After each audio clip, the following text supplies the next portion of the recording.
Bistado ang umunoy pagpapanggap ng isang lalaki bilang abogado na ipinagmamalaki pang may koneksyon daw siya sa mga ahensya ng gobyerno. Ang suspect nakatangay ng mahigit kalahating milyong piso sa isa niyang kliyente.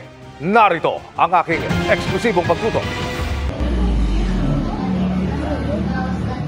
Walang kaalam-alam ang suspect na ang meeting pala na ito na pinatawag ng isa sa kanyang mga complainant sa isang coffee shop, patibong pala ng mga pulis para siya'y madakip. Karapatan po kayong manahimik, karapatan po kayong nawalan bigo.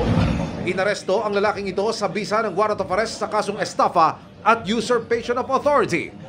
Ayon sa San Juan Police, inireklamo ang suspect na nagpapanggap daw na abogado at nagpipresentang makakatulong sa mga problemang legal ng kanyang mabibiktima. Noong 2019 po ay nagkaroon to ng kaso sa Santa Maria, Bulacan. At noong 2024 po ay nagkaroon din po ng same case pero po sa Pasay City naman. Meron pong kaso, dismiss na. Anong masasabi niyo? Talagang involved ba kayo rito? Ginagawa niyo yung ganitong racket? Hindi po. Eh ano yun? Ba't kayo kinakasuhan? Anong totoo rito? No comment na muna po ako.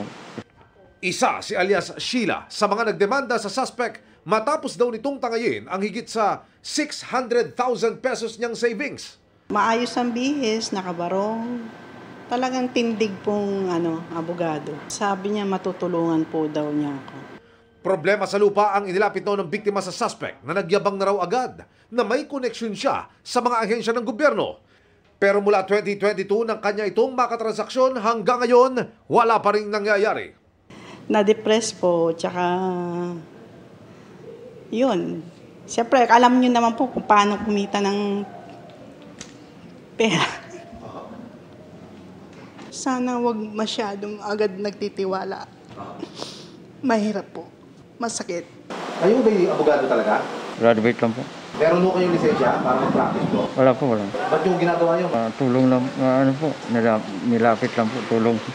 Paalala ng pulisya sa publiko, lalo doon sa mga makikipagtransaksyon sa mga abogado. Verifikahin po ng maayos ang identity po at ang background po ng ating mga kausap.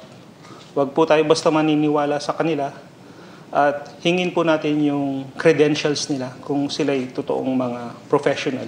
Para sa GMA Integrated News, Emil Sumangil, nakatutok 24 oras.